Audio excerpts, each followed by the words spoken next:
Good afternoon. My name is Jo Reingold. Today is June 26, 2024, and I'm here with Ann Zimmerman Gallant. Hi, Ann. Thank you for coming. Hi, Jo. How are you? Okay. We would love to know whatever you want to tell us about your background and whatever you remember about your grandparents, where they were from, and then your parents, where did they live and grow up, etc. Sure. Anything you want to tell us about your family. Great. So I grew up on Long Island, New York, which is about 45 minutes from Manhattan, in a very Jewish area. It was called the Five Towns, and it was probably about 80% Jewish. My high school was probably about 80% Jewish, 20% Italian. Both my parents were born here in the United States. My maternal grandparents were born here. My paternal grandparents, my grandmother, they both died before I was born, so I didn't know a lot about them. But my paternal grandmother was born in the States. My grandfather was from, we just saw his naturalization papers, Austro-Hungary, and we were told that he, I believe he got his citizenship much earlier than he did. We just found out that he had sort of smudged that a little more. But, and my grandparents, my brother David and I were named for, on my father's side, were very wealthy in New York and then lost it all in the Depression. My father telling stories about selling apples on the street corner in Manhattan was very sort of redolent for me. And then he had 4 children. My father was the youngest. During World War II, the oldest went off to the Army, and he had a daughter. And then his third son and he started a women's manufacturing company. So this was in the 40s, and it was very, very successful. My father joined it when he got out of the Army. He was stationed in, I think, Hawaii, where he played a lot of golf, which he did for the rest of his life. And his oldest brother was a lawyer, very, very smart, but he joined the company, I think, to do the business side of things. Was this in Manhattan? This was in Manhattan, in the Garment Center, which was a very Jewish occupation, and my father apparently loved it. He loved the rhythm of the Garment Center. He loved there was just a lot of energy. He loved the seasons of it, the deadlines. I would go on to become a reporter. I must have got that from him, the race of adrenaline to, meet a deadline.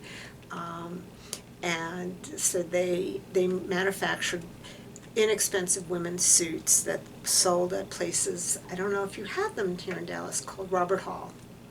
I'm trying to think what would be the equivalent, maybe a Kohl's. Okay. There's so few independent stores, it's hard. Well, that was a chain, actually. My mother's side of the family, my grandfather was also in the Garment Center, made really inexpensive women's little girl skirts and things. It's just amazing how they all scratched and made living, some better than others. He was not that successful. I think he may have also been a gambler. And he had a beautiful penmanship.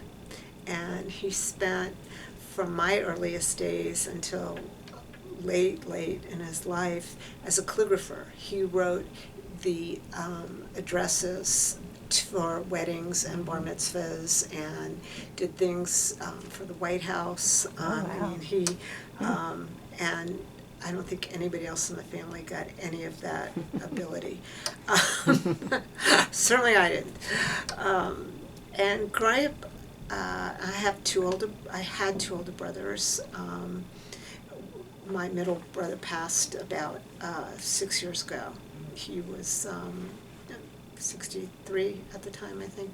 But we had just that charmed 50s, 60s, idyllic suburban life, where we would just leave the house at in the morning and not come back till dusk, and we'd just pick up all of our friends in the neighborhood, and just play in the street. Or I walked to school, to elementary school and back.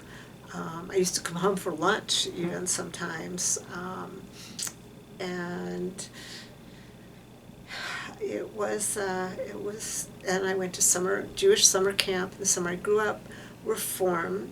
My father was Orthodox, and my mom was hardly anything. Real assimilated Jewish family, and as a compromise, they joined Reform. I think they started in a conservative synagogue, and it was the beginning of like all these extra afternoon activities, and my brothers weren't having it, or my mother wasn't having it, so we went to religious school on Sundays, and my brothers played. They were big athletes, and so they were busy with that after school. And the one way I remember knowing that my father was Orthodox growing up was that he always, whenever we had meat and a baked potato, he always ate it with ketchup. A holdover from growing up Orthodox and not eating dairy and meat. And it was charmed, and it was unrealistic. I grew up thinking that, in a way, that the whole world was Jewish. That was my, it was just very, very different now, and it was a bubble. It was very affluent.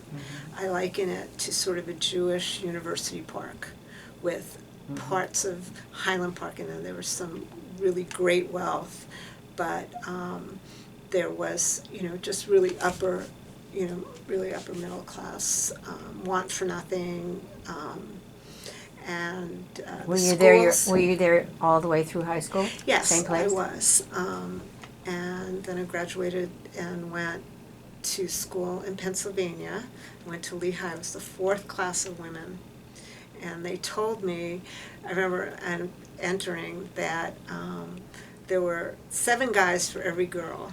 And when I met my husband, a Dallasite, Michael Gallant, I said I had to come all the way. I didn't like my 7, and I had to come all the way to Dallas to find my guy. Your Beshert, Yeah, my Beshert. But Lehigh, it was the mid-'70s, and I knew I wanted. I remember my father going, "Go to Miami, become a secretary, have fun." And I'm like, no. I want a career. I didn't know what I wanted. I thought I wanted to do something in writing, and I went to Lehigh, and they, unbeknownst to me, I think I must have known they had a good journalism department, but I didn't know that much about journalism. And I didn't come from a very academic or scholarly family. My father read a newspaper every morning from cover to cover, and he used to go to the city, he was in the garment industry, and all the men knew how to fold the newspaper, the commuter newspaper fold. They would take this broadsheet, which is what it was called, and turn, and they would get to see every article, but it was folded immaculately. But he went out of that business. It was really a shame. He loved it and struggled for a while. He went out because the costs went up. Competition with going overseas. He had their their factories were in the South, and then as the South wanted more opportunity and more money, it's economic, some form of economic Darwinism. They look for lower costs, and they went offshore. The offshore back then was, I think, like the Dominican Republic. Close offshore, not China. But my father wouldn't do it. And so they closed. And they may have also, it may have been more than just that. They may have had a bad season. It was that kind of, you never knew. It's a fluctuating business. Fluctuating business, exactly. They think retail's changed so much. It's never been over. If you look over, an arc of time, it's never that smooth. So I became a journalist. like the first, during orientation, somebody who worked for the newspaper asked me if I was interested, and I think I took a 1-credit course, and so I had to write. That was the thing. Before the course, I had to write, and it was just magical to me. I just remember writing. It was a feature. I wasn't covering breaking news. It was a profile of some, I think, department head that was leaving, but was so interesting. I wish I could find it. Anyway, but I just kind of, it was like an aha moment, and worked for the school newspaper for pretty much, that's all I did the next 4 years. That was my home.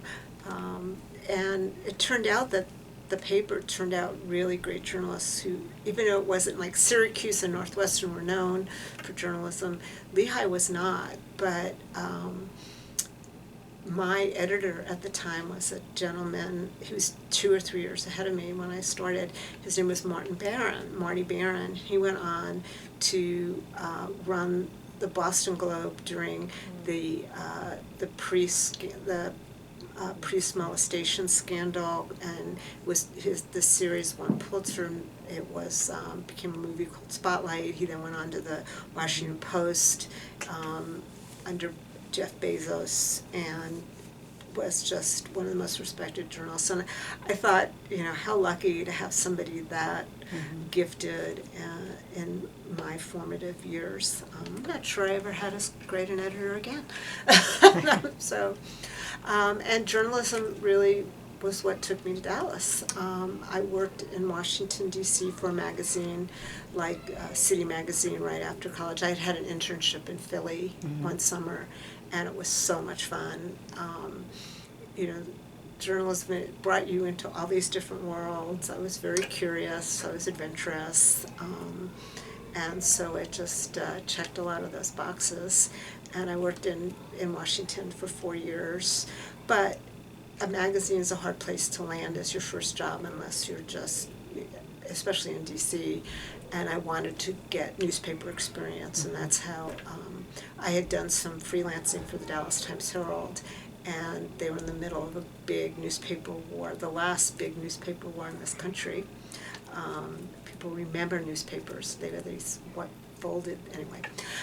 So I came down here to fight in the last great newspaper war, and told my mother, as she liked to say, "You lied to me. You were only going to stay a year." And I tried to get back to the Northeast, and at the same time met my husband. So the man who would become my husband. How did you guys meet? Oh, it's a great story. Yeah. Good. I want to hear it. It was Christmas Eve, 1983, and a lot of my Jewish friends at the paper, there weren't a lot of I had some Jewish friends at the paper, and we were working so that it was Christmas, and we were doing jobs at the paper that weren't even ours, but we were helping, give those days off. It was a spare. It was hopefully nothing big, it was going to break, but we were on staff in case it did. And so I met somebody in Dallas. I ran into somebody that I knew from college who knew somebody local, a gentleman named Jimmy Krause, and Jimmy ended up dating somebody that he knew through me from the paper, and he invited, we were all just friends by that now, and he invited us to a Christmas Eve party that Jewish guys in Dallas had at that point have been putting on for maybe 20 years. And they did it every Christmas Eve, and then they played football on Christmas Day, something that they called the Christmas Day Classic, and then there was a party the next night, back when we could actually party for 2 nights in a row. So we were invited to the first one, and it was just a lovely group of people. And I met this tall, kind of gawky guy the first night. He was cute. I remember he was cute. And I remember we smoked the same kind of cigarettes, and I probably was out of them, and I asked him if I could grub one. That was the big vernacular at the time. And I'd heard the next day, I didn't go to the football game, but I'd heard the next day that he was interested. And the party the next night was at his house.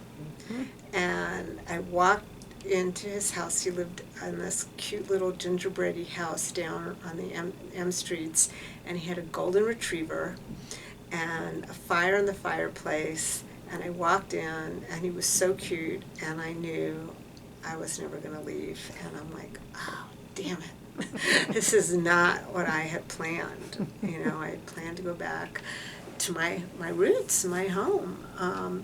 And I think I moved in 3 weeks later, and we were engaged by the following Labor Day weekend. And I think it was, we laugh, you know, we never, I always say I don't know who I fell in love with, the dog, who, you know, we now are on our 4th golden retriever, or Michael's friends, who, he had 2 groups of friends. He had the Christmas Day Classic friends. This year will be the 60th anniversary of the Christmas Day Classic. There are not very many of us left, but some of the younger folks come out on the Christmas Day and play. You know, people, even our kids live far away, and our daughter loved it even more than our son did. She was like MVP one year. But I remember when she played. Yeah, that's right. So, but then he had this other group of friends that we called the Bar Mitzvah Boys. That there was all these guys that he knew since probably before Bar Mitzvah. He met them at Sheriff in Hebrew school, or he met them at Hillcrest or at Franklin in junior high around that year, you know, as the elementary schools merged.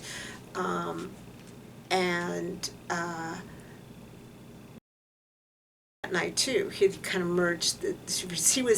He's younger than the Christmas Day Classic Boys. These were more of his contemporaries, and they would go on to become my, you know, good friends. We had kids about the same age, and they were just such a great group of people.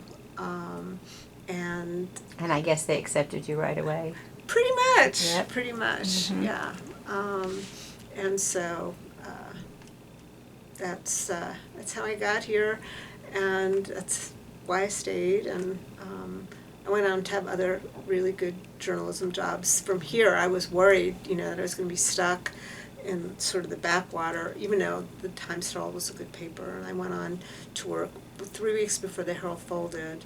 I went to work for a weekly newspaper that was had just been bought, Dallas Observer, and it was a big long features, investigative reporting, and I did that for 10 years, and then was recruited to work at the Wall Street Journal. And I retired. I worked there for 14 years, and we had a big bureau here, and I covered retail, which was funny, kind of full circle. Right. Because Michael was in the retail business, but I covered primarily Walmart, which was the largest corporation in the world by revenue at the time that I covered them, which is hilarious because Michael likes to say, "Do they know you've never balanced your checkbook in your life?" I wasn't all that business savvy, but you know, I said I'm on a need-to-know basis, and I'll learn it, and I did. I mean, a good story is a good story, and to some extent, business was like learning sports. You know, there were rules, and if you learn the rules, Okay. it's like, you know, who's up, who's down, who's winning, who's losing, who's cheating. That's, you know, it's the same That's the thing. story. And great characters, you know, there were great characters. That's fantastic. Career-wise, that's amazing. Well, and to do it from here was what was really amazing, Yeah. I think, because it was really a great place to stay. It was we ended up having 2 children. I live half a block from the JCC. My kids grew up at the J. They went to public school, which was they kind of mirrored my upbringing, and Michael's, you know. We didn't believe in private school. We thought that public schools, we would give it a try, and they both to this day, they're both of them are very, very close with the kids they grew up with. So Where are they living now? the kids live in LA. They both They live in both LA, live in- oh. 20 minutes from each other. Wow. Ben is married and has 2 kids. And Marissa, the older one, lives, the younger one lives in Pasadena, and the younger one lives in Silver Lake, LA. They're about 20 minutes apart, and they see each other. We have 2 grandchildren, and Marissa sees them like at least every 2 weeks, if she can, and they just adore her. So at least we only have to go to one coast. Right. But I One miss place. not going back to the East Coast as often. You know, my mom lived there until she was 85, then she moved to Florida for 5 years, then we moved her to Dallas. So that was sort of the cut ties to a large extent with the Northeast. Right. So what else can I tell you? What kind of things were, if you and Michael were involved in anything else, synagogue-wise, community-wise, anything you yourself or as a couple were involved in? When we first got married, we were very involved in AJC, American Jewish Committee. I think our friends Karen Reisman may have gotten us involved. Loved, you know, it was nonpartisan. I always for a long time, had to always do nonpartisan work. I wasn't really interested in anything partisan, but I loved their mission about pluralism. It was, you know, the heart of democracy, but it was something that needed working on. It's the best and the worst of, not the best, it's the best and the most challenging part of democracy. So, look, you can't even get 3 Jews to agree on anything. How are you going to get a country of different people to agree on anything? So, and we were involved in a Black-Jewish dialogue, I remember at the time. And then, you know, once I had children, being a working mom, wasn't involved in the community. I wasn't that involved in Sheriff. I started to, when the kids were younger, I was involved. I did the book fair at the JCC. And I did that. We brought in fabulous authors from all over the country. And the real highlight was that a woman by the name of Meep Geese, you may not know her. She was the woman who hid the Anne Frank family for 2 years in Amsterdam, and to great peril to herself. We just watched the movie that was made about her. There was a new book, I think, and the book, Anne Frank book, was being reissued, and I think she wrote maybe a foreword to it. I can't remember, and she didn't. I don't know how. I know someone remembers the story on how we got her to come, but we did, and we held an essay contest. What the book meant for high school kids, and then we picked the winner. And before she spoke, we I think it was here in Zale, and it was just such an incredible moment. And she was this big, and you know, quite old. And I think that when I saw the movie recently, you know, she was not that much older than, I mean, she was in her early 20s when she did this, and newly married. She was a brave woman. And I'm glad that we got to share her story, her remarkable story with members of, and young members of the Jewish community. So I did book fair. I think it was a 2-year gig, and I did it twice, so 4 years. And I was on Temple board. This was probably when my kids were like late elementary school. Then I went to, we were Sheriff members, and I got bat mitzvahed. I was taking the kids to Hebrew school every Sunday or every other Sunday in a carpool, and I thought, well, you know, I don't know, you know, I'm going to join B'nai Mitzvah class. So I was bat mitzvahed there a year or two before Marissa. I thought, you know, it would be something to share. I'm not sure how anyway. But it also, I grew up at Temple and I went, but reform education back then was not very good, or I didn't have a good memory, or it didn't stick. So it was a great experience.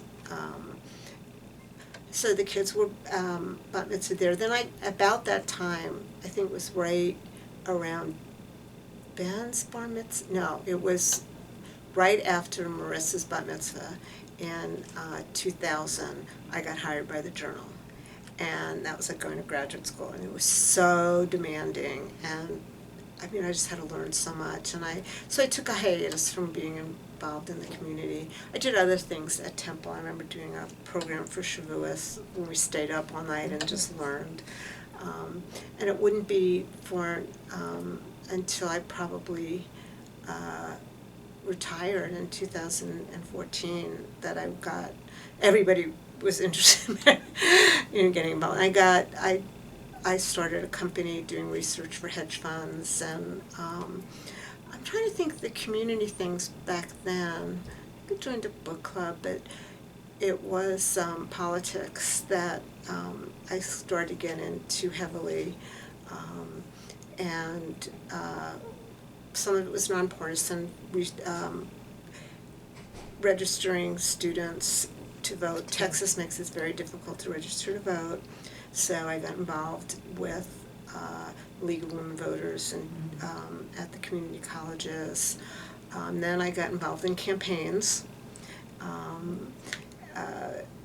block walked, which was very similar to journalism, knocking on doors, having doors shut in your face, getting hung up on. Was no skin off my nose, and helped elect, I thought, some local candidates that were really good and aligned with what I consider my values are really Jewish values, to a large extent. Mm-hmm. And just trying to think how to describe it. I don't want to get too political, but just it's okay. Human rights, social justice, fairness, economic justice, etc. Fair shake. Mm-hmm. And my brother passed away in like 2000 and I think it was 2018. And I was very sad, of course, and he lived in Florida in the last number of years of his life. He had a beautiful life until the end, and it was really tough. And I needed a place where I felt more like a family. And we had a lot of friends at Temple.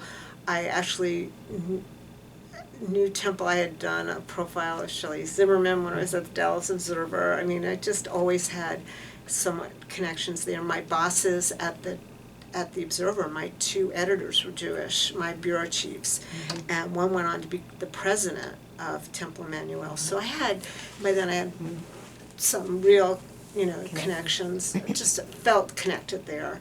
And so I took Michael I asked him if he'd be interested, and we went to Friday night service. And when it was over, he looked at me, he goes, "Didn't know it was going to be a hootenanny." There was the rabbis were playing guitar, and it was musical, and he actually loved that. It was anyway. I never got to talk about Jeanette. I'm so sorry. Go ahead. Such a That's okay. big part of my life. Meeting Michael, not just his friends, Mm-hmm. but he did have family here, and he had this amazing mom. And one of the things I just admired and just connected. His family had gone through so much sorrow, and yet Michael and his mom they weren't bitter. They were just real survivors. Michael lost a father when he was 16 months old. He lost his beloved stepdad when he was 15 years old. Right after I met him, he lost a brother, and then 20 years later, another brother. So, and then a wonderful niece who we just adored. She was a dwarf with a lot of medical problems, but had the best personality and the best outlook. And I just thought, life is, you don't know what it's going to throw at you. Anybody can share the good, but you know there's going to be rough times, and here's somebody that knows how to weather that. I don't know if that's a good reason to get married, but it was certainly, I loved his story. That's it, you know. And he was kind of became a self-made man, and I really appreciated that. Professionally, nothing was ever given to him. And so he, and his mom was a hoot. She just had a lot of friends, and she outlived them all and made new ones, and was fun to talk to, and she was gruff. She wasn't, my mom was warmer. She was a nut, my mom, but she really had a lot of emotional problems, which was a nice counterbalance. Jeanette was very stable. But she was such a good woman. Just someone I really, really admired.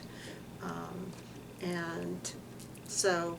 I was going to ask you if you had any mentors in your life, and it sounds like you've already talked about several. Marty in the business, and your mother-in-law. You had some wonderful people in your life. Marissa, Jeanette was an incredible mentor in just how to live life, I think. Even things like, being a working mom, and all the holidays were at my house, but she taught me how to cook way in advance and freeze, because she had this tiny, when she was doing it, she had a tiny little house and a tiny little kitchen, and she did everything in advance and froze it so that she could get it done. Well, it was a great thing. My mother never cooked in her life. So. But the good thing is she taught Michael she always said she raised Michael as a daughter, and he, after he started retiring, he now does all the cooking. He loves it. It's his hobby. So, but she was a great mentor, and kind of an emotional mentor. Even though when she knew that my mom was so tough, she would say, "But she's still your mom." And she was right. I had to find a way to make it work. Because I didn't want her out of my life, and I wasn't going to change her. But so I changed me. I learned, I did a lot of work to find out what her problem was, and learned coping mechanisms, based in mental health. And it really helped, but someone else, and she didn't engage. She and my mom got along really well for a long time, which is surprising, because my mom, I know, she loved Michael, and she knew I built a nice life here, but it was tough to have, especially back then. She had just I moved down here for just a few months after my dad died.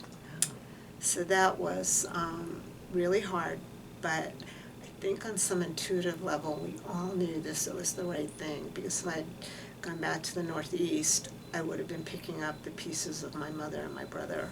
It would have been suffocating. So, and at Temple, I know, what a pivot! God, I need an editor. It's okay. When I joined Temple, I was, for some reason I got on the board right away, which is very unusual, but it was a great way to really get to know kind of the movers and shakers, and people, they love Temple. I loved their social justice mission, but by then I couldn't really be involved in it. By then I had gotten quite partisan, and one of the greatest projects I got to do for Temple, they just celebrated their 150th anniversary, and I knew a lot of the people. They were kind of my heroes, the women who built Rhodes Terrace, the first kindergarten. There was no public kindergarten, and we were like the last big city in the country to get public kindergarten. So the rich people sent all their kids to private kindergarten. We all know how important early education is. So who was it? Levi Olin, who was the rabbi at the time and very committed to social justice, motivated the women, it was mostly women, to start this incredible kindergarten, which still exists, but it has been, it is owned by the child care group now. It's, a conglomerate. And NCJW chapter, National Council of Jewish Women, started at Temple. The League of Women Voters, no. It's not the League of, excuse me. That's okay.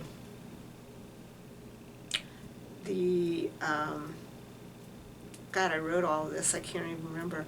There were so many programs that started in the city by these women that still exist. And then there are 18 public schools in DISD named for Jewish members of Temple because of their contribution, one of whom is Arthur Kramer, right. where my children went to elementary school, never knew anything about him. Doing this project, come to find out that he helped start the opera, the museum. He was very involved in public education back in the 1919 or something. I mean, he just he was an officer at Temple, and he was just incredible. And there were 17 others Right. that that really made a tremendous Made a difference to the city. made a contribution to Yeah. the city, and they continue to. As the city's grown, I'm trying to remember. It's the Visiting Nurse Association. Yeah. The wife of a rabbi in the early 1900s started the Visiting Nurse Association, which still exists today. Right. Sorry for That's that. okay. Blunder. I didn't know that. I never knew the history of that. If you ever go to Temple, all this work that we did is up on a interactive media wall. It's not the most intuitive, but one of the things I did a huge timeline with input from my colleagues. That's fascinating, but the impact map. It's a big map of the city, and there's lots of dots all over it, and the colored dots. Yellow is the educational impact. I think the nonprofits, they did the arts, and it, from the Nasher to, I'm trying to think what else. There are a High House. I mean, just really an amazing footprint that we have in the city, and it just made me appreciate history, which is why I'm here. I don't think I have anything that special to impart, except You do, and you have. learning from the past is really important. So I want to ask you a question that I ask everybody, especially if they're not from here. How has Dallas changed? What have you seen? What kind of changes from the time you got here until now? Besides population, yes, it's grown. But what else have you really been able to put your finger on that has made an impact, that things that have changed since you've gotten here? Wow. Yes, the explosive growth, and that it's not as the Jewish community isn't as centralized, and that started to happen when I was young. A lot of my friends moved north and congregated around the public schools up there, and then they maybe belonged to Anshe, and now, I mean, they're all over. How else has Dallas changed? Certainly they've poured out of the public schools, which I think is unfortunate because I think it undermines a sense of community. I loved neighborhood schools because I think it made the neighborhood strong. So I know that there are neighborhoods, I was the youngest person when I moved in to my neighborhood, just not far from here, and now I'm the oldest, and I know there are a lot of kids, a lot of young families and a lot of kids. I just don't know how connected they are because they all go to different private schools, and so it may be different up still around, Richardson Public Schools, but I really like that feature. No regrets about staying here? You said at some Well, point you wanted to go back east, but you stayed. You always miss your roots, and but if anything, if we moved anywhere, it would be to California, and we have such a rich life here. I'm on the board of the Anti-Defamation League. I just got on the board of the National Council of Jewish Women. So, I have a sense of purpose here. It's a very big election year, and I'm going to be very involved. I think I'm going to take a hiatus after that. It's enough already. But we play bridge with a group of friends, 12 couples, 6 couples. Wow. So I don't want to move and have to start all over. And it ended up being a great place to do it all. Right. To do it all. And I say, Michael, it's so ugly. And he goes, that's why we go on vacation. That's what I told somebody yesterday. What? Told somebody that yesterday. It's a good place to leave and then Exactly. come home and come Right. back. And it's convenient Yeah. to either coast, Mhm. that. I will tell you the other thing, that I think this has happened. I know that there was always economic classes, but I feel like this is such a weird thing to articulate, but I just feel even the sort of the financial gap was, like my mother-in-law interacted with everyone. I just feel like we've become more stratified by kind of like by income, I think that's happened, as a country too. And that's, I don't know, I'm not a communist by any stretch. I just, the sort of the differences, the materialism, I think, has gotten, elitism has gotten worse. But there are really great, Dallas has grown up and has great cultural activities. And, my kids come and they say, there's so much to do, but everything's still fairly accessible. And, especially coming from LA, which is just a sprawling mess. It's just one big parking lot.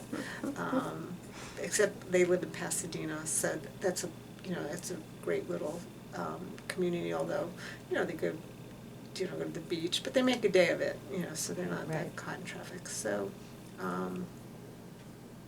Okay. Any final words?